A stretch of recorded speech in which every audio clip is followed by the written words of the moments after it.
बात करते हैं कंसंट्रेशन पावर कैसे बढ़ती है।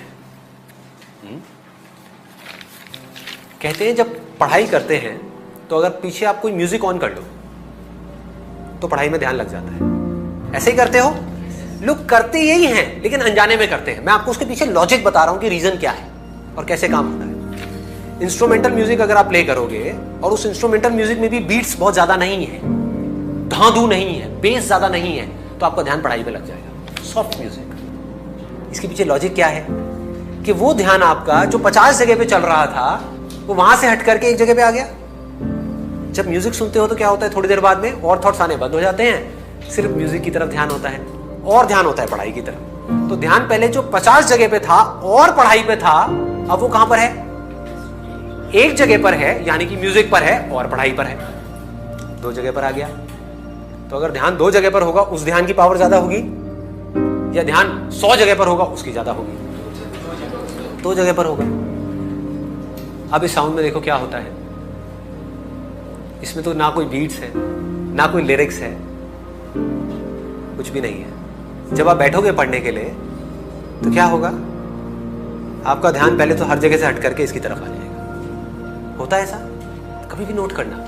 आराम से रिलैक्स होकर के बैठो पढ़ने से पहले, इस साउंड की तरफ अपने ध्यान को ले जाओ तो आपका क्या होगा, माइंड थॉट से हट गया, फीलिंग से हट गया, हर जगह से हट गया, साउंड पे आ गया, अब पढ़ने लग जाओ। तो ये साउंड आपका ध्यान पढ़ाई में लगा देगी।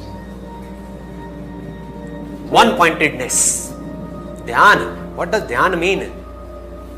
कंसंट्रेशन, अटेंशन, जब वन पॉइंटेड हो जाए। हमारा ध्यान अभी कैसा है? भटकी हुई है ना। बिना इस साउंड के हमारा ध्यान कैसा है? समझने की कोशिश करो। क्या होता है, कभी बाहर से कोई साउंड आ गई, कभी कुछ दिख गया, कभी कुछ याद आ गया, कभी ये याद आ गया कि अब ये करना है, ये हुआ था, 1000 जगह पर है। समझ रहे हो तो ध्यान कैसे भटक रहा है। अगर आपके हाथ में एक मैग्नीफाइंग ग्लास है और आप वहां से आग लगाना चाहते हो सूरज से, तो अभी आपका ध्यान कैसा है? ऐसे ऐसे ऐसे भटक रहा है। फोकस कैसे करोगे? कभी यहां चला गया, कभी वहां चला गया। जहां आपका मैग्नीफाइंग ग्लास जाता है, यानी कि आपका ध्यान जाता है, वही चीज आपको दिखने लग जाती है। तो एक जगह पर टिक नहीं रहा ना। इससे क्या हुआ, एक जगह पर आ गया। इस इनर साउंड से क्या होता है, ध्यान एक जगह पर टिक जाता है। And it is a very very high state. Reason being, अगर आपको इंस्ट्रूमेंटल म्यूजिक सुन रहे हो तो वहां फिर भी कोई फीलिंग है, कोई इमोशन है। आप समझ रहे हो, कुछ ना कुछ है जो आपको डिस्ट्रैक्ट कर सकता है। ये बिल्कुल ही खाली है, जिसको बुद्धिज्म में एम्प्टीनेस बोलते हैं, शून्यता, जीरो। बिना जीरो के मैथमेटिक्स क्या है? जीरो ही है। तो जब तक हमारी लाइफ में ये नहीं है तब तक सब भटका हुआ है। ये आते ही सब कुछ सिमट गया, एक जगह पर आ गया। कंसंट्रेशन पावर साइंटिफिकली कैसे बढ़ेगी इससे? क्योंकि ये एक ऐसी साउंड है जिससे रिलेटेड आप चाहो भी तो आप कुछ सोच नहीं सकते। एक इंस्ट्रूमेंटल सॉन्ग है, यहां आकर के माइंड मर जाता है। फिर जैसे ही माइंड को एक गोल मिलता है तो माइंड अपनी पूरी एनर्जी उस गोल की तरफ लगा देता है।